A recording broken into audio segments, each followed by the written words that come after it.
안녕하세요. 미래를 설계하라 경제 잡박사전 고혜림입니다. 6월의 첫 거래일도 무사히 지나갔습니다. 오늘도 두 분의 아나운서와 함께 경제 이야기 즐겁게 나눠보도록 하겠습니다. 오늘은 신예지 나신혜 아나운서와 함께합니다. 안녕하세요. 안녕하세요. 네, 그러면 간밤에 미증시부터 살펴보고 넘어가도록 하겠습니다. 자, 무역 갈등 또라는 생각이 들 정도로 계속해서 격화되고 있는 모습 또 나타나고 있는데요. 자, 그럼 자세한 분위기도 살펴보도록 하겠습니다. 자, 예지 아나운서 전해주시죠. 네, 미증시 마감 시황 전해드립니다. 잠시 한숨 돌리나 싶었던 미중 무역 갈등이 다시 격화되는 양상을 보이고 있습니다. 시장 긴장감도 높아지고 있는데요. 미국 증시는 혼조세로 마감했습니다. 다우지수는 42,270.07포인트로 마감하며 0.13% 상승했습니다. 대형 산업주 중심의 강세가 소폭 반영됐습니다. 나스닥 지수는 19,113.77포인트로 마감하며 0.32% 하락, 세 지수 중 두 번째로 큰 낙폭을 기록했습니다. 기술주 일부 차익 실현 영향이 있었습니다. S&P 500 지수는 5,900선 유지해주며 0.01% 소폭 하락하며 거의 보합세를 나타냈습니다. 네, 이렇게 글로벌 헤드라인 한번 살펴봤는데요. 다음으로 히트맵으로 넘어가서 자세한 섹터별 이슈 살펴보겠습니다. 오늘 히트맵에서 반도체단의 엔비디아와 경기 소비재단의 테슬라가 3%대 빠지면서 다소 아쉬운 모습을 보여줬습니다. 반면 마이크로소프트와 애플은 0.4%대 소폭 상승하는 모습 보여줬는데요. 일라이릴리가 2%대 강세를 보였고 코스트코, 티커명 코스트도 3%대 급등한 모습 보였습니다. 다음으로 글로벌 이슈 살펴보겠습니다. 엔비디아가 이미 자율주행 분야에 진출했으며 젠슨왕 최고 경영자가 로보택시 시장이 수조 달러에 이르는 기회가 될 것이라고 말했는데요. 블룸버그 통신이 이에 관련해 보도했습니다.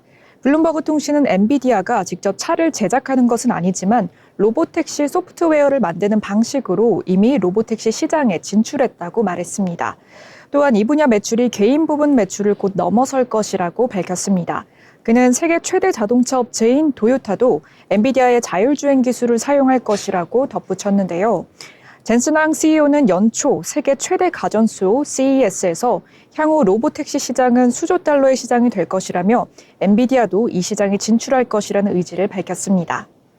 다음 소식입니다. 세계 최대 파운드리 기업인 대만 TSMC가 아랍에미레이트의 대규모 반도체 생산시설 건설을 추진 중이라는 보도가 나왔습니다.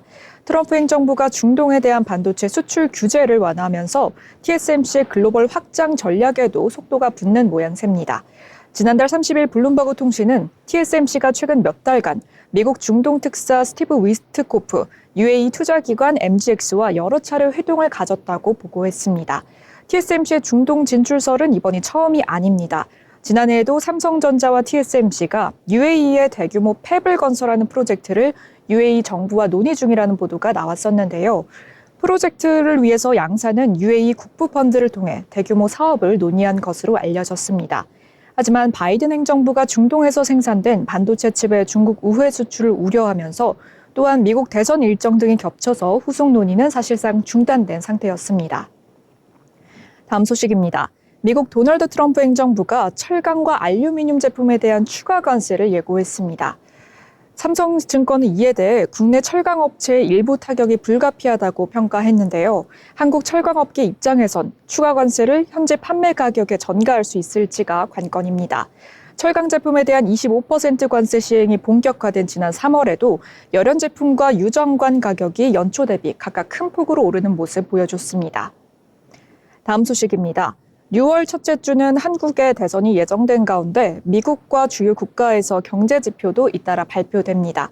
같은 날 미국 민간 고용업체 오토매틱 데이터에 따르면 5월 민간 고용도사 조사 결과를 발표할 예정입니다.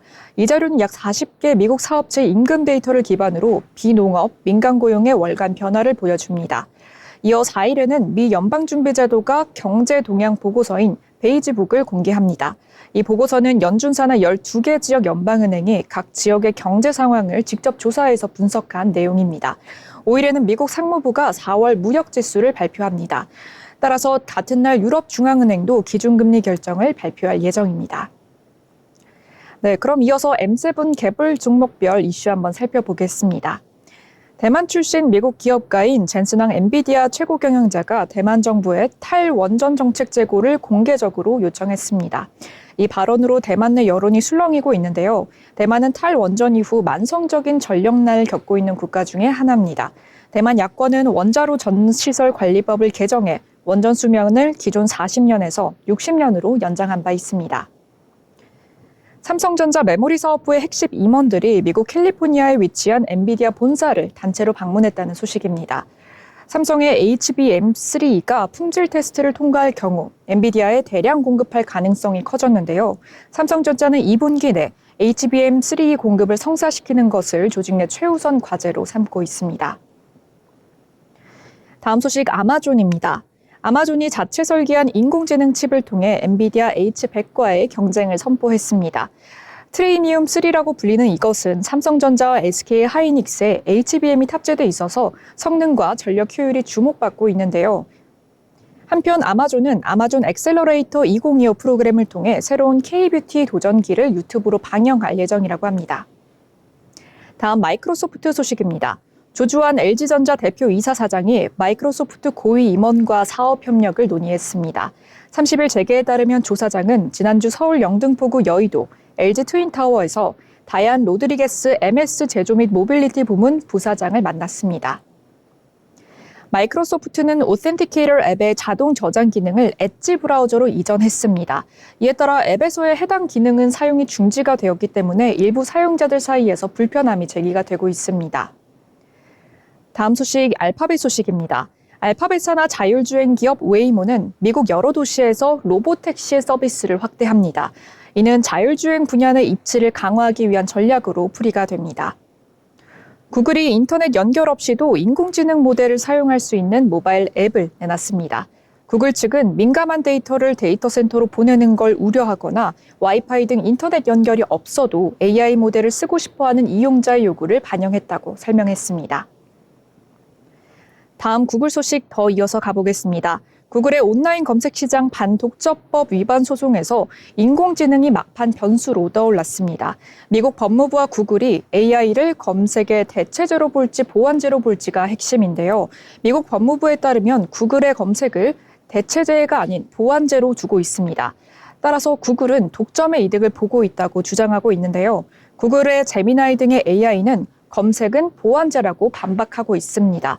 재판 결과에 따라 구글의 AI 산업이 큰 타격을 받을 것으로 보이며 오는 8월에 관련 판결이 나올 예정입니다. 전반적으로 M7 기업들은 AI, 클라우드, 자율주행 등 핵심 기술 분야에서의 성과와 기대감으로 인해 주가가 긍정적인 흐름을 보이고 있습니다. 다만 개별 기업의 실적 발표와 시장 환경에 따라 변동성이 있을 수 있기 때문에 꾸준히 팔로우업 해보시면 좋을 것 같습니다. 이번 주도 변동성이 큰 한 주가 될 것 같습니다. 당장 4일부터 미국의 철강 관세가 25%에서 50%로 2배가 되고요. 미중 정상 간 대화 가능성, 또 주 후반에는 미국 고용 지표가 변수로 다가옵니다. 우리는 내일과 금요일에 쉬기 때문에 휴일도 변수가 될 것 같습니다.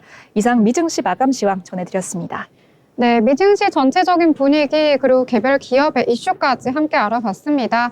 자, 일단 S&P 500 지수에 포함된 기업 중에서 한 98% 정도가 거의 다 실적을 발표하면서 1분기 실적 발표 시즌은 이제 거의 다 마무리됐다 이렇게 보시면 될 것 같고요.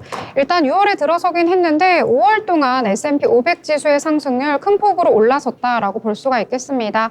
6% 넘게 상승을 하면서요. 35년 만에 가장 큰 5월 상승률을 기록했다. 라는 점 참고해 보시고요. 6월에는 이에 대해서 어떻게 투자 전략 짜야 할지 생각을 해보시면 좋을 것 같습니다. 자, 그러면 이번에 저희 기업에 대해서 알아볼 시간인데요. 자, 신희 아나운서 어떤 기업 소개해 주시나요? 네, 오늘은 저렴한 가격으로 소비자들의 눈길을 사로잡는 곳, 다양한 생활용품부터 이제는 영양제 그리고 화장품까지 판매하는 이곳. 오늘 기업사전에서는 다이소에 대해서 알아보도록 하겠습니다. 다이소는 아성 H&P가 운영하는 생활용품 판매점인데요. 아성산업은 2000년까지는 아스코 이븐 프라자란 이름으로 운영을 하다 2001년 일본의 다이소에게 30%대 지분 투자를 받으면서 이름을 현재 다이소로 변경했습니다. 당시 일본 다이소가 아성 다이소의 모기업인 아성 H&P에게 상품 독점 공급과 자신들의 경영 참여를 제안했는데 이에 아성 H&P 박정부 회장은 독점 공급의 위험을 감수하는 대신 아성다이소에 지분을 투자할 것을 제안했다고 합니다. 박 회장은 일본계 회사란 사람들의 시선을 의식해서인지 일본 다이소에게 배당금을 지급한 바 없다라고 한 적이 있는데요. 그러나 2017년 이 발언은 거짓으로 밝혀졌습니다. 실제로는 2014년부터 2016년까지 3년간만 해도요, 모두 153억 9,450만 원의 배당금을 지급한 것으로 밝혀졌습니다. 일본계 회사란 시선과 2019년 일어난 불매운동이 매출에 영향을 줬던 탓인지 아성다이소는 2023년 2대 주주인 일본 다이소산교의 지분을 모두 5천억 원에 인수했습니다. 22년 만에 일본 측 지분을 완전히 청산하면서 토종 생활용품 업체로서의 입지를 강화했습니다. 현재 다이소는 국내 약 1,500여 개의 매장을 소유한 연매출은 약 3조 9천억 원 규모로 추산됩니다. 한국인이 가장 많이 가는 오프라인 매장을 꼽자면 스타벅스도 아니고 이마트도 아니고 바로 다이소라고 하는데요. 특히 주목할 점은 다이소의 고도화된 물류 및 재고 시스템입니다. 가격이 저렴한 상품을 전국 매장에 빠르게 공급하려면 저렴하면서도 정확한 유통망이 필수겠죠. 이를 위해 다이소는 경기도 용인과 광주 등지에 초대형 자동화 물류센터를 운영하고 있고 4천억 원을 투자한 세종 허브센터는 2027년에 완공될 예정입니다. 다이소 물류센터에서는 하루 60만 점 이상의 물품이 분류돼 전국 매장으로 배송되는데요. 신제품이나 트렌드 상품은 주문과 동시에 빠르게 매장에 진열될 수 있게 구조화되어 있습니다. 또한 다이소는 단일 가격 전략을 벌이고 500원부터 5,000원까지 다양한 가격대의 제품을 취급함으로써 더 많은 소비자 선택권을 제공했고 가격에 따른 상품 품질 구성을 세분화했습니다. 즉 균일가에서 합리적 분산가로 전략을 바꾼 셈입니다. 다이소의 핵심 경쟁력은 단연코 싸지만 쓸만하다는 가성비 이미지입니다. 수납함, 생활용품, 문구류, 미용 도구 등 수만 가지 제품이 빠르게 회전되면서 소비자는 매번 새로운 제품을 찾는 재미와 만족을 동시에 경험할 수 있죠. 그런데 최근 다이소는 단순한 생활용품을 넘어서 헬스케어와 뷰티 시장으로도 눈을 돌렸습니다. 2024년부터는 비타민, 루테인, 밀크시슬 등 건강기능식품을 속포장으로 판매하기 시작했는데요. 일반 드럭스토어보다 훨씬 저렴한 가격에 1인 기준 섭취량으로 포장된 소용량 영양제는 젊은 직장인 그리고 1인 가구에게 인기가 아주 좋습니다. 또한 화장품 시장에도 정식 진출해서 다이소 자체 브랜드로 클렌징 폼, 토너 크림, 스킨케어 키트 등을 선보이고 있는데요. 이 역시 저렴한 가격과 심플한 성분 구성으로 입소문을 타면서 소비자 반응이 긍정적입니다.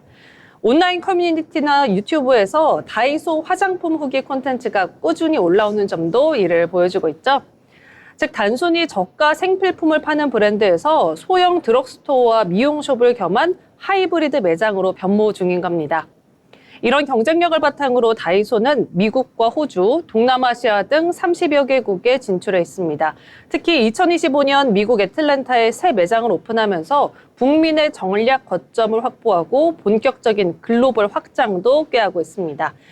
필요한 건 다 있다는 다이소는 이제 단순한 생활용품점이 아닌 생활 플랫폼으로 거듭나고 있습니다. 소비자에게는 합리적인 선택지를, 유통업계에는 새로운 표준을 제시하고 있는 다이소. 앞으로 더 넓은 분야에서 더 다양한 소비자들과 만날 다이소의 다음 이야기도 기대됩니다. 지금까지 생활 속 가성비 챔피언 다이소 이야기였습니다. 네, 다이소에 대해서 함께 알아봤습니다. 저희가 지나가면서 굉장히 소소하게 쇼핑을 한다라고 담다 보면은 굉장히 큰 소비를 하게 되는데요. 마찬가지로 다이소의 몸집도 점점 커지고 있습니다. 최근 들어서 화장품 업계에서 좀 강자라고 볼 수 있는 올리브영의 최대 적이 바로 다이소다라는 말이 나올 정도로 점점 더 영역을 확장하고 있다는 점 투자하실 때 참고해 보시길 바라겠습니다. 자, 그러면 이번에는 저희 신문에서 경제 뉴스 살펴볼 시간인데요. 오늘은 어떤 내용 준비하셨을까요?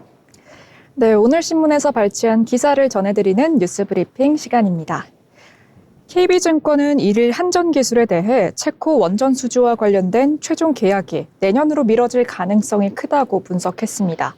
또한 추가적인 성장 동력 확보가 관건이라고 밝혔는데요. KB증권은 올해 한전기술의 매출액과 영업이익이 각각 전년비 2.4%, 9.5%씩 감소한 5,400억 원, 480억 원을 기록할 것으로 전망했습니다.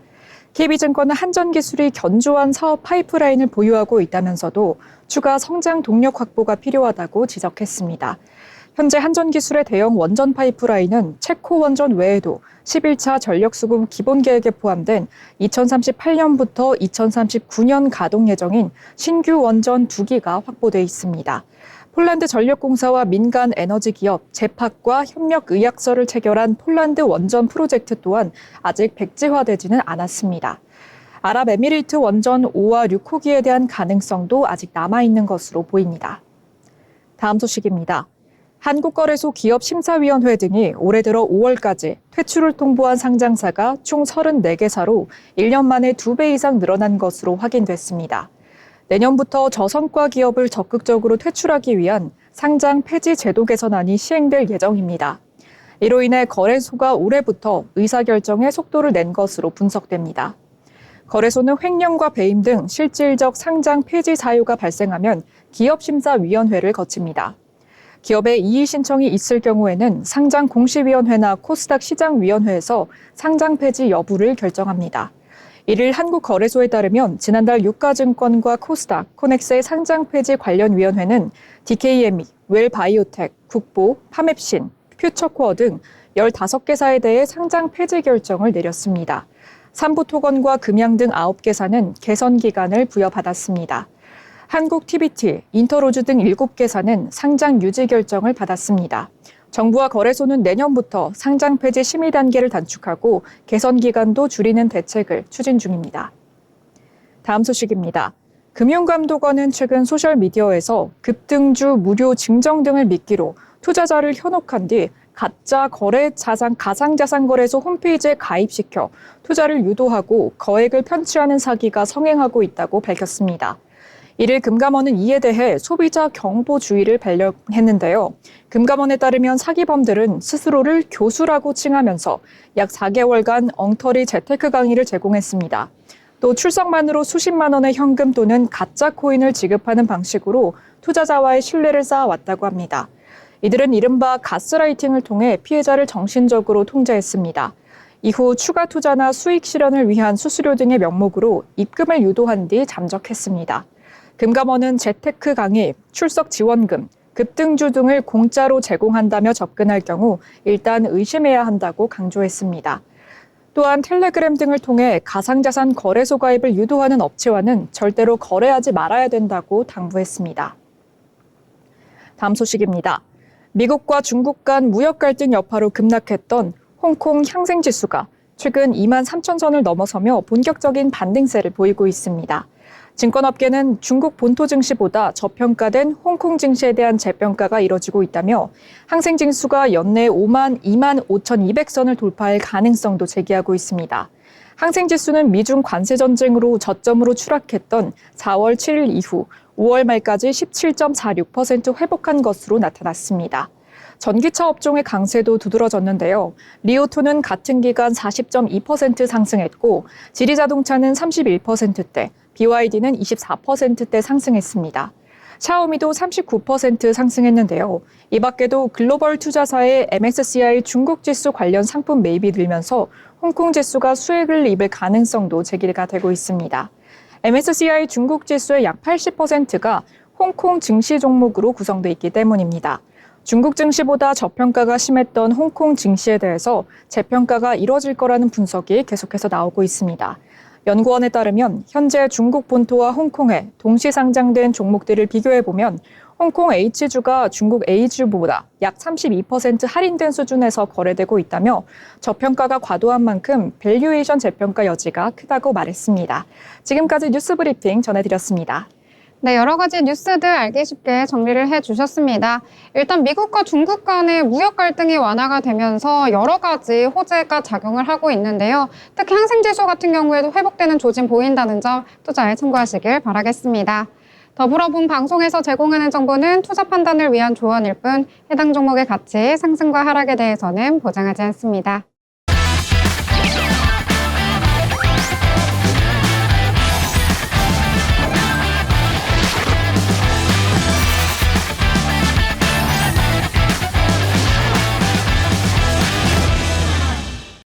네, 이번 시간은 돈을 잘 벌고 싶은 고수가 되고 싶은 아나운서들이 모여서 주식 이야기, 경제 이야기 함께 나눠보도록 하겠습니다. 자, 먼저 6월의 첫 거래일 국내 증시 분위기 살펴보고 넘어가려고 하는데요. 자, 일단 대선을 하루 앞둔 우리 증시 같은 경우에는 나름대로 선방을 했다라고 볼 수도 있겠고 어느 정도 눈치 보기 장세가 펼쳐졌다라고 볼 수도 있겠는데요. 자세한 지수 분위기도 살펴보도록 하겠습니다. 먼저 코스피 지수 같은 경우에는 전거래일 대비 0.05% 상승하면서 마감했는데요. 이 장 초반에는 강한 상승 보여줬던 우리 증시 후반 들어서 힘이 쭉 빠진 모습 보여줬습니다. 그래도 막판에 강보 합선에서 마감하는 모습 나타나줬는데요. 여전히 지난주에 올라섰던 2700선 깨진 채로 마감했다는 점 조금은 아쉽게 느껴지는 것 같습니다. 일단 수급적인 측면에서 살펴보더라도요. 외국인은 매수로 대응하는 모습 나타나줬고요. 기관 같은 경우에는 특히 오후 들어서 계속해서 이 물량 출회하는 모습 나타나면서 2,400억 원 매도 우위를 보였다라고 보실 수가 있겠습니다. 이 코스닥 시장 같은 경우에는 그래도 코스피보다는 좋은 흐름 나타나줬는데요. 이 장중에는 견조한 상승세 보여주면서 거의 고점 라인에서 마감을 했다라고 보실 수가 있겠습니다. 전거래일 대비 0.81% 상승하면서 740선 안착하면서 마무리를 했다라고 보실 수가 있겠고요. 역시 코스닥 시장에서도 수급은 좋은 흐름 보여줬습니다. 이 외국인과 기관 동반 매수 포지션 잡았다라고 볼 수가 있겠고요. 기관 같은 경우에는 100억 원 넘게 매수를 했기 때문에 물량이 그다지 크진 않았고요. 외국인 같은 경우에는 1,000억 원 넘게 매수 우위 보였다라고 볼 수가 있겠습니다. 이 시가총액 상단에 위치한 종목들도 확인을 해보시면은요. 일단 코스피와 코스닥 전반적으로 혼조세 나타나는 경향이 보였는데 특히 코스피 같은 경우에는 반도체 투톱이 상승을 했음에도 불구하고 나머지 사이즈가 큰 종목들 크게 상승을 하지 못하는 모습 보이면서 그렇게 지수에는 큰 영향을 미치지 못했다라고 보실 수가 있겠습니다. 특히 코스피 시장에서 눈에 띄게 상승했던 건 HD 현대중공업인데요. 이 조선주가 최근 들어 좋은 흐름 보여주면서 역시 탄력을 받아서 상승을 한 것으로 풀이가 되고 있습니다. 이 코스닥 같은 경우에는 단연 독보적인 건 알테오젠인데요. 이 알테오젠 같은 경우에는 그래도 이 코스닥 1위의 모습을 단단하게 지켜주는 모습 나타나줬습니다. 이 오늘 같은 경우에는 SC 이 특허 이슈가 해소될 수 있다라는 전망 속에서 강한 상승 보여준 것으로 분석이 되고 있는데요. 이 장중에 35만 원 선 회복하기도 했었는데 18거래일 만에 좋은 모습 보여줬다라고 보실 수가 있겠고 종가까지도 무난하게 6% 넘게 상승을 해주면서 35만 500원의 종가를 형성했다라고 정리를 해볼 수가 있을 것 같습니다. 자, 일단 오늘장 같은 경우에는 전체적으로 좀 관망하는 심리도 일부 작용을 했던 것으로 보이고 있는데요. 자, 그럼 어떤 섹터, 어떤 종목이 상승을 했고 하락을 했는지 이슈와 함께 알아보도록 하겠습니다. 자, 그럼 예지 아나운서 어떤 내용부터 살펴볼까요? 네, 오늘의 특징주 전해드립니다. 오늘 가져온 특징주는 현대제철인데요. 세아베스틸지주와 현대제철, 포스코홀딩스, KG스틸, 동국제강 등의 주요 철강주들이 일제히 하락하는 모습 보여줬습니다. 이는 지난 주말 트럼프 대통령이 외국산 철강에 부과하는 관세를 오는 4일부터 25%에서 50%로 인상하겠다고 밝힌 영향으로 해석됩니다. 미국 상무부에 따르면 지난해 한국은 미국의 철강을 약 29억 달러 규모로 수출했습니다. 이는 캐나다, 멕시코, 브라질에 이어서 네 번째로 큰 규모인데요. 박성봉 하나증권 연구원에 따르면 관세가 최종적으로 50%로 확정되면 미국 내 업체보다 가격 경쟁력이 낮아져서 미국향 수출에 차질이 생길 수밖에 없을 것이라고 말했습니다. 현대제철은 현대차 그룹 계열의 철강 전문 기업입니다. 자동차 강판, 건설용 철근 등 다양한 제품을 생산하면서 국내 유일의 전기로 통합 제철소를 보유하고 있습니다. 이 같은 소식에 현대제철은 오늘 상승세 보였는데요. 시가는 26,750원으로 시작해 종가는 27,450원으로 마이너스 2.49% 하락하는 모습 보였지만 거래량이 계속해서 안정적으로 가고 있는 모습 보여줬습니다. 네, 오늘 같은 경우에는 이 미국발 소식이 전해지면서 결국에 급락하면서 마무리되는 모습 나타나줬는데요. 이 현대제철뿐만 아니라 세아제강이라든지 KG스틸까지 모두 급락하는 모습 보여줬다라는 점 참고해보시면 좋을 것 같습니다. 자, 이번에는 또 다른 테마, 그리고 종목 이야기를 해보려고 하는데요. 또 미국발 소식으로 인해서 국내 증시에 이번에는 상승했던 테마 이야기해보려고 합니다. 좀 소형 테마이긴 한데요. 드론주가 오늘 장에서 강세를 보여서 함께 이야기 나눠보려고 합니다. 자, 이 트럼프 미국 대통령이 이 중국산 드론을 규제하는 행정명령에 서명을 할 예정이다라는 소식이 전해지면서 국내 업체들이 수혜를 받을 것으로 기대감이 모이고 있습니다. 자, 이번에 여러 가지 행정명령들을 발표할 예정이다라고 전해졌는데 이 중에는 중국의 무인 드론기 여러 기업들이 이 미국의 안보에 위협이 되는지를 파악을 하고 만약에 위협이 된다면 이 기업들 향후에 신형 모델을 미국에서 판매하는 것을 금지하겠다라는 내용의 행정명령에 서명을 할 것으로 전해졌습니다. 자, 일단 미국에 있는 드론 기업들 같은 경우에는 고전을 면치 못하고 있는 상황이다라고 보실 수가 있겠는데요. 워낙 중국 쪽 기업들이 저가의 물량을 계속해서 생산해내고 있기 때문에 이 부분에서는 밀리고 있다라고 보실 수가 있겠습니다. 자, 그렇기 때문에 이번에 미국의 드론 기업들을 상대로 이 미국의 연방정부가 여러 가지 지원을 강화하는 내용도 함께 포함이 될 예정이다라고 전해졌는데요. 이뿐만 아니라 철도라든지 석유 가스 시설, 이런 민간 시설의 소유주가 이 해당 시설의 위를 지나가고 있는 드론을 좀 규제할 수 있도록 하는 여러 가지 허가의 내용도 포함될 수도 있다라고 함께 전해졌습니다. 자, 이에 따라서 국내 증시에서는 큰 폭의 상승은 아니지만 그래도 오늘장에서 꽤 선전을 했다라고 보실 수가 있겠는데요. 이 매커스 같은 경우에는 5% 상승, LIG 넥선 4%, 제이시온 시스템 역시도 4% 상승하면서 전체적으로 소소하지만 상승을 하는 하루였다라고 정리를 해보도록 하겠습니다. 자, 그럼 이번에는 또 다른 테마 이야기해보려고 하는데요. 이번에는 좀 상승했던 테마 이야기해 주시나요? 네, 이번에는 상승했던 테마로 가져와 봤는데요. 바로 배터리 분야 관련 특징주입니다. 솔루스 첨단 소재라는 특징주인데요. 카텔과 공급 계약 소식에 22% 상승하는 모습 한때 보여줬습니다. 솔루스 첨단 소재는 전지박 제조사인 솔루스 첨단 소재입니다. 세계 최대 배터리 제조사인 중국 닝더스다이, 카텔과 전지박 공급 계약을 체결하면서 호재 소식이 있었습니다. 솔루스 첨단 소재는 헝가리 공장에서 생산한 전지박을 내년부터 유럽에 위치한 카텔 배터리 공장에 공급하기로 했다고 밝혔습니다. 양사는 솔루스 첨단 소재의 현지 공급 경쟁력을 기반으로 향후 신제품 개발 협업 가능성도 열어뒀는데요. 카텔은 전 세계 전기차 배터리 시장 점유율이 약 40%에 달하는 글로벌 1위 배터리 업체로 세계 각지에서 배터리를 생산하고 있습니다. 국내 전지박 기업 가운데 카텔과 유럽 지역 파트너십을 맺은 건 솔루스 첨단 소재가 처음입니다. 이러한 좋은 소식에 솔루스 첨단 소재도 상승세 유지했는데요. 고가는 무려 30.56% 상승한 11,150원에 거래되는 모습 보였습니다. 종가도 14% 상승한 모습으로 9,800원 선에 마무리하면서 거래가 마쳤습니다. 네, 오늘 솔루스 첨단 소재 윗골이 길게 달리면서 내려오긴 했는데요. 그래도 이 CATL과의 협력 소식 부각이 되면서 오늘장에서 강세 보였다라고 보실 수가 있을 것 같습니다. 자, 이렇게 솔루스 첨단 소재 개별 기업뿐만 아니라요. 오늘장에서 2차 전지 전체적으로 좀 온기가 확산되는 모습 보여서 또 이야기 나눠보려고 하는데요. 일단 대선이 하루 앞으로 다가오면서 오늘장에서도 역시 정책과 관련된 테마가 부각이 된 것 같습니다. 바로 지난주에 이어서 2차 전지주 또 좋은 상승세 이어간 것으로 보이고 있는데요.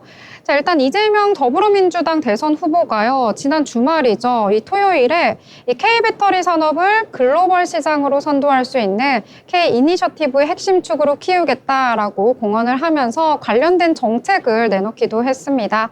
이 배터리 산업 육성 공약을 발표를 한 건데요. 자, 일단 SNS를 통해서 K배터리는 대한민국의 경제를 도약할 수 있는 핵심이다라고 언급을 했고요. 또 전기차 수요가 최근 들어서 둔화하고 있기 때문에 이 부분에 대해서 국가적으로 전략 산업을 삼아서 다시금 살릴 수 있게끔 노력을 하겠다라는 내용도 추가를 했습니다. 자, 일단 초격차 확보를 위해서 R&D 강화를 강조를 했고요. 또 화재 위험을 줄이고 또 사용 시간을 늘릴 수 있는 차세대 기술, 이 전고체 배터리를 열심히 더 개발을 하고 상용화할 수 있도록 노력을 하겠다라는 언급도 덧붙였다라고 전해졌습니다. 자, 그리고 국내 생산을 촉진하기 위해서 여러 가지 재정적인 세제 지원도 포함을 하겠다라고 언급을 하면서 관련된 기업들 오늘장에서 상승을 했는데요. 율초화학 같은 경우에는 9%대 강세 속에서 마감을 했고요. 캠트로스는 5%대 상승, 유일에너테크, 대보마그네틱 모두 상승을 하면서 마감을 했다라고 정리를 해보도록 하겠습니다. 자, 이번에는 또 다른 내용 살펴보려고 하는데요. 이번에는 어떤 내용 전해주실까요? 네, 이번은 엔터 분야의 특징주를 한번 가져와 봤는데요. 바로 미스터 블루라는 특징주입니다. 미스터 블루가 네이버 웹툰에 넷플릭스 탑재 가능성이 거론되면서 상승세를 보였습니다. 최수연 대표는 5일 미국 실리콘밸리 현지 투자 네트워킹 행사에 앞서서 다양한 넷플릭스 경영진을 만난 것으로 확인이 됐습니다. 최 대표가 넷플릭스 경영진을 직접 만나는 건 이번이 처음이며 넷플릭스 측의 초청으로 이뤄진 만남이라고 합니다.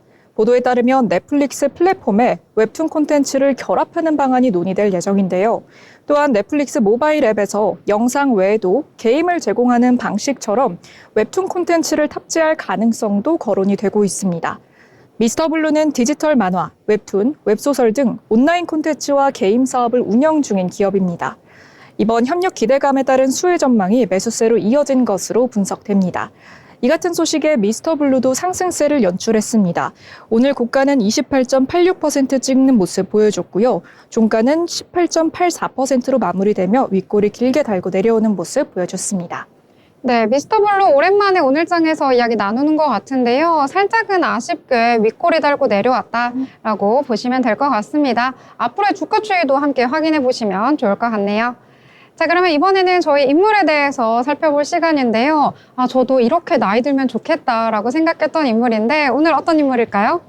네, 오늘은 대한민국의 대표적인 여성 리더이자 한 사람의 삶이 어떻게 수많은 사람의 삶을 변화시킬 수 있는지를 직접 보여주신 분, 바로 가천대학교의 이기려 총장에 대해서 알아보도록 하겠습니다. 93세 나이에도 불구하고 여전히 학교를 챙기고 병원을 살피며 삶의 마감은 없다라는 신념을 실천하는 분인데요. 한센병 환자부터 탈북자, 중증 장애 아동까지 이기려 총장이 걸어온 길은 그 자체로 한국 현대사의 또 다른 모습이기도 했습니다.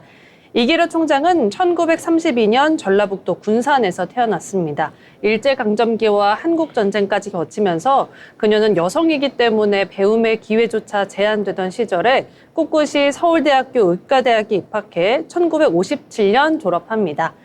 1958년 인천 동구 화수동의 산부인과 병원을 개원했는데요. 당시엔 여성 의사는 극히 드물었고 또 병원비를 마련하지 못해 출산을 포기하는 임산부들도 많았다고 합니다. 이 총장은 돈 없어도 병원 오세요라는 방침 아래 보증금 없는 병원을 운영하면서 여성과 서민들의 주치의가 되어주었습니다.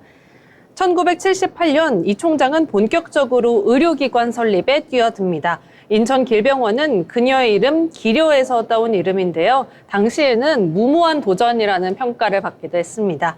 그러나 좋은 의사 한 명보다 좋은 병원 하나가 더 많은 생명을 살린다는 신념 아래 그녀는 300병상 규모의 병원을 세웠고 농어촌, 섬지역, 심지어 북한 이탈 주민 마을까지 전국적으로 의료 지원을 확대해 나갔습니다. 특히 1990년에는 새생명 찾아주기 운동본부를 창설했고 중증 심장병 아동 5,000명 이상에게 무상 수술을 제공하면서 하얀 사복꾼이란 별칭을 얻기도 했습니다.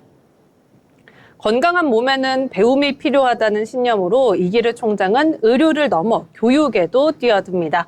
1997년 가천의과대학교를 설립했고 이후 가천길대, 경원대 등을 통합하면서 2012년 오늘날의 가천대학교를 출범시킵니다. 가천대는 의과대학, 한의과대학, 약학대학, 간호대학 등 보건의료 계열을 강점으로 하는데요. 첨단 연구 분야에서는 바이오 나노대학, 뇌과학연구소, 암당뇨연구소 등 미래지향적 학문에도 힘을 쏟고 있습니다. 그녀는 학교 설립 당시에 본인 소유의 토지와 건물, 주식 등 약 5천억 원 규모의 재산을 통째로 학교에 기부하기도 했습니다. 사실상 한국 최대의 여성 개인 기부자이기도 하죠. 이 총장이 자주 쓰는 표현이 있습니다. 바로 나는 멈추기를 거부하는 바람개비다인데요. 이는 그녀가 80대 넘은 나이에 뇌과학연구소와 바이오헬스 융합 클러스터를 직접 기획하고 운영한 배경이기도 합니다. 그녀는 병원 운영에 대해서는 수익보다 생명, 교육에 대해서는 자식에게 배움보다 귀한 유산은 없다는 철학을 지니고 있죠. 또한 탈북 여성 산모, 미혼모, 중증 장애 아동, 청년 정신건강 문제 등 보이지 않는 약자들을 지원하는 데도 아끼지 않았습니다. 실제로 그녀의 주도로 2023년대는 가천대가 탈북 대학생 장학기금을 신설하고 직접 기부금도 보탰습니다. 이기려 총장을 이야기할 때 빼놓을 수 없는 흥미로운 에피소드가 하나 있는데요.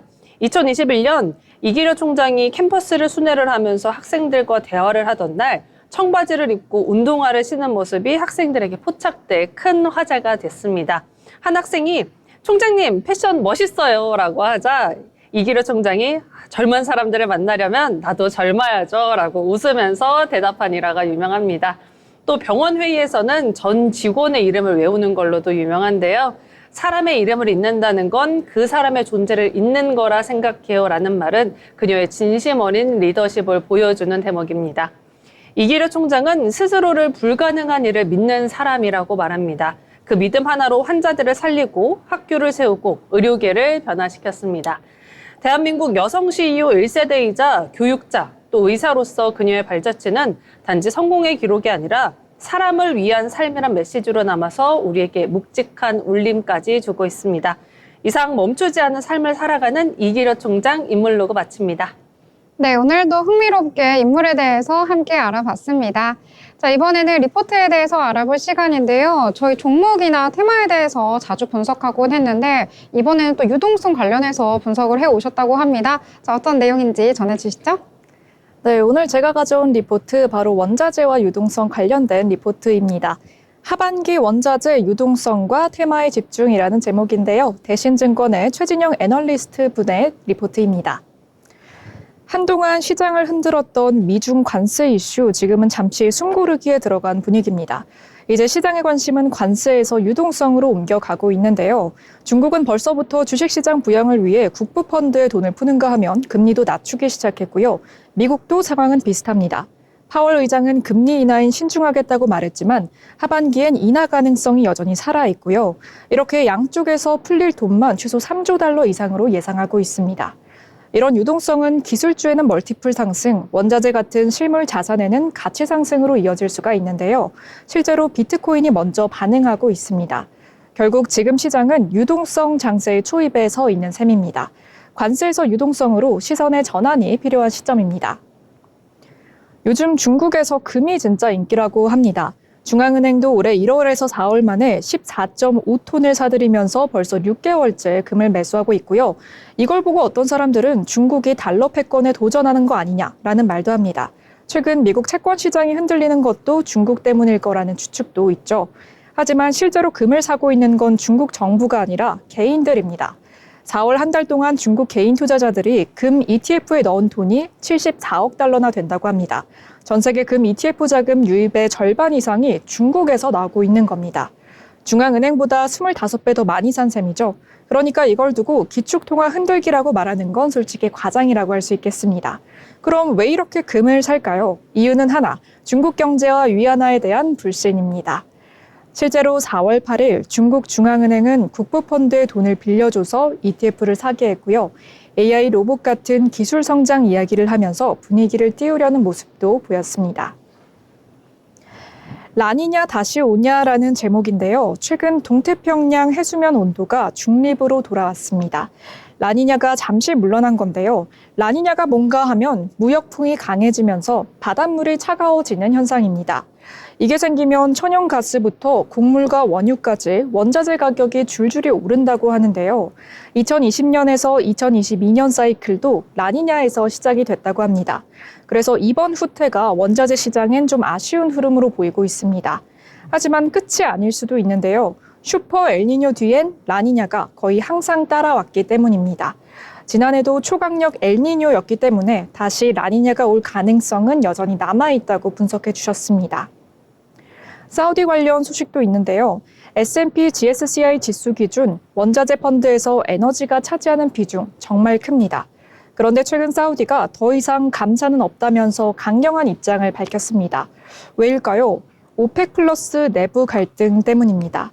카자흐스탄은 자국 이익을 내세우며 감사 합의를 어기고 있고 사무국 지시에 대해서도 사실상 거부 중입니다. 이런 상황이라면 유가가 다시 불안정해질 수밖에 없겠죠. 유동성 회복에 따른 원자재 반등 기대는 이어지겠지만 사우디발 3차 유가 전쟁 가능성까지 감안하면 상승폭은 제한적으로 보일 것이다 라고 분석해 주셨습니다. 에너지 시장에서 사우디의 계절성도 변수입니다. 에너지 시장이 점진적인 회복 흐름을 보이는 가운데 사우디의 행보엔 여전히 긴장이 필요합니다. 특히 4월부터 9월까지 이어지는 중동의 냉방 시즌이 변수라고 하는데요. 이 시기 사우디를 포함한 산유국들은 자국 전력 수요를 맞추기 위해 석유 수출을 줄이거나 OSP를 인상하곤 합니다. 이런 계절적 움직임은 러시아도 마찬가지입니다. 실제로 러시아의 원유 및 정유 제품 수출은 매년 여름철에 뚜렷하게 감소하는 패턴을 보이고 있습니다. 결국 여름철 산유국들의 계절성 통제는 에너지 가격의 단기 급등 요인으로 작용할 수도 있다고 분석해 주셨습니다. 원유 시장에서는 사우디발 3차 유가 전쟁 가능성이 제기가 되고 있다고 합니다. 4월 30일 로이터는 사우디 정부 관계자의 말을 인용해 추가 감산은 없고 장기적인 저유가도 감내할 수 있다고 전했습니다. 사우디는 이 같은 입장 변화는 오펙 플러스 내부의 균열에서 비롯된 것으로 보인다고 말했는데요. 실제로 4월 24일 카자흐스탄 에너지 장관은 이제는 오펙 플러스보다는 자국 이익을 우선시하겠다며 독자적인 원유 생산 입장을 밝혔습니다. 이처럼 생산국 간의 이견이 커지고 있는 가운데 저유가가 장기화된다면 미국 셰일 기업들의 연쇄 파산 가능성도 배제할 수 없다고 분석해 주셨습니다. 천연가스 관련 소식입니다. 천연가스가 다시 고개를 들 시점이라고 나와 있는데요. 연초 5달러 선까지 치솟았던 천연가스 가격은 최근 3달러 초반대에서 정체되고 있는데요. 이제는 여름철 수요를 반영할 때가 왔습니다. 천연가스는 여름마다 냉방 수요가 급증하는 만큼 계절성이 뚜렷한 자산이라고 합니다. 실제로 미국 재고량을 보면 매년 5월까지는 쌓이다가 6월부터 빠르게 줄어드는 흐름을 보입니다. 지금 시장에 거래되는 건 7월물로 본격적인 여름 수급 상황이 반영되기 시작하는 시점입니다. 상승 가능성을 키우는 또 하나의 변수는 바로 라니냐입니다. 앞서 언급한 것처럼 라니냐가 재발하면 유럽 상공의 제트 기류가 남하하고 이로 인해 열돔 현상이 발생할 수 있습니다. 이때 풍력 발전이 멈추고 강수위가 낮아지면서 원자력 발전도 어려워지게 되죠. 결국 대체원으로 천연가스 수요가 다시 급증할 거라는 예상입니다. 지금은 천연가스를 다시 주목해야 될 타이밍이다라고 말씀 주셨습니다. 귀금속 관련 소식도 있는데요. 금 가격은 조정을 받고 있지만 여전히 온스당 3,000달러대를 유지하고 있습니다. 미국 신용등급 강등과 채권 시장의 혼란이 금 수요를 자극했지만 하반기에는 중국발 수요 둔화가 변수로 작용될 전망입니다. 중국 정부는 개인들이 금에 몰리는 것을 경계하면서 신용카드나 대출을 통한 금 매입을 제한하고 주식이나 부동산으로 자금을 유도하고 있습니다. 또 하나 주목할 점은 비트코인의 영향입니다. 금과 비트코인은 자금 유입이 엇갈리는 경향이 있어서 비트코인이 강세일 때는 금의 탄생 양력이 약해집니다. 비트코인은 글로벌 유동성을 3개월가량 후행하는 만큼 유동성 회복기엔 비트코인 쪽으로 자금이 몰릴 가능성이 큽니다. 장기적으로 금은 여전히 유효한 자산이지만 당분간은 상승 속도 조절이 예상됩니다. 정책금리 인하가 본격화되기 전까지는 보수적인 접근이 필요하다고 분석해 주셨습니다. 구리 소식인데요. 구리 가격은 통당 9,000달러대를 다시 넘었지만 최근 상승 속도는 둔화된 모습입니다. 구리와 금의 상대 성과를 보면 지금은 2020년 코로나19 초기 수준과 비슷한 흐름 보이고 있습니다. 미중 무역 갈등과 중국 재고 우려가 반영된 결과로 해석되는데요. 그럼에도 구리 가격은 유동성 회복에 따라 다시 전고점을 향할 가능성이 있습니다. 하지만 투자 전략 측면에서 구리 자체나 광산 관련 ETF보다는 칠레 ETF를 더 추천해 주셨는데요. 구리는 톤당 9,000달러대를 넘어서면 수요가 알루미늄 등으로 인탈할 수 있고 광산 기업들은 생산 비용 부담이 커지는 문제가 있습니다. 반면 칠레 ETF는 세계 최대 구리 생산국인 칠레에 기반할 뿐만 아니라 펀드 내 은행 비중이 높다는 점이 핵심입니다. 구리 가격이 오르고 광산 투자가 활발해지면 칠레 은행들의 대출 수요도 함께 늘어날 수밖에 없습니다. 결국 유동성 회복 구간에서 가장 큰 수혜자는 구리가 아닌 칠레 ETF가 될 가능성이 큽니다. 니켈 가격은 지난해 하반기부터 톤당 15,000달러 안팎에서 박스권 흐름을 이어가고 있습니다. 실제로 전기차 배터리형 니켈 수요 비중은 2년 반 넘게 30%대에 머물고 있으며 이는 니켈 가격의 부담 요인으로 작용하고 있다는 분석입니다. 곡물 시장은 여전히 부진한 상황 보이고 있습니다. 초반 라니냐 효과는 사라졌고 중국 양돈 마진 부진으로 사료 수요도 위축된 상태입니다. 하지만 주목할 변수 바로 비료라고 제시해 주셨는데요. 최근 가격이 반등하고 있으며 특히 질소계 비료는 천연가스를 원료로 하기 때문에 생산비 상승이 불가피해진다고 합니다. 결국 비료 가격 상승은 곡물 가격에 전가될 수밖에 없고 곡물도 뒤따라 오를 가능성이 있다고 분석해 주셨습니다. 오늘은 이렇게 원자재 시장에 대해서 이야기 나눠봤는데요. 다양한 지정학적 리스크와 계절적 요인에 따라서 세계가 밀접하게 연결되는 이 원자재 시장이 정말 흥미로운 것 같습니다. 이제 하반기로 본격 접어드는 6월이죠. 시청자 여러분들께서도 계절이 바뀔 때 이렇게 원자재 시장에 가끔씩 관심 가져주시면서 국제적 감각을 키워보시면 투자하시는 데 좋은 판단이 될 것 같습니다. 오늘 내용이 유익한 인사이트가 되셨길 바라며 지금까지 투자 리포트였습니다. 네, 원자재를 유동성 측면에서 바라봤을 때 어떻게 변화가 되고 어떤 투자 전략 가지면 좋을지 함께 이야기 나눠보셨습니다. 더불어본 방송에서 제공하는 정보는 투자 판단을 위한 조언일 뿐 해당 종목의 가치, 상승과 하락에 대해서는 보장하지 않습니다.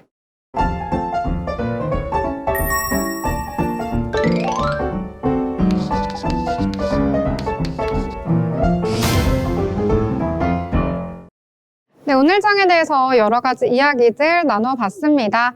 자, 일단 6월의 첫 시작 꽤 괜찮게 시작을 하지 않았나라는 생각이 드는데요. 일단 지난주 수목금 거래대금 10조 원 이상 웃돌았는데 오늘은 8조 원 정도로 거래량이 꽤 한산했던 하루였지 않나라는 생각이 듭니다.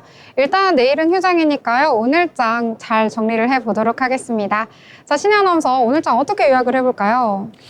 일단 이번 주 휴일이 이틀이나 있어가지고 조금 더 지켜보는 게 필요할 것 같다고 봤습니다. 네, 일단은 뭐 지켜봐라 이렇게 정리를 해주신 것 같습니다. 자, 그럼 예지 아나운서 어떻게 오늘 장 요약을 해볼까요? 네, 변동성으로 요약을 해보고 싶은데요. 이번 주는 변동성이 클 예정입니다. 당장 4일부터 미국의 철강 관세가 25%에서 50%로 상승하고요. 또 미국의 고용 지표도 발표될 예정이기 때문에 시청자 여러분들도 주목해 주시면 좋을 것 같습니다. 네, 이렇게 잘 요약을 해주셨네요. 자, 그러면 오늘 장 저는 관망하는 장 이렇게 정리를 해보도록 하겠습니다. 자, 일단 오늘은 잘 마무리 짓고요. 내일 휴일이니까요. 꼭 투표하시고 내일도 아름답게 마무리해보시면 좋을 것 같습니다. 자, 오늘 방송은 여기서 마무리 짓고요. 저희는 내일 방송 쉬고 그 다음 날 찾아뵙도록 하겠습니다. 수요일 방송으로 찾아뵙겠습니다. 시청해주신 여러분 고맙습니다.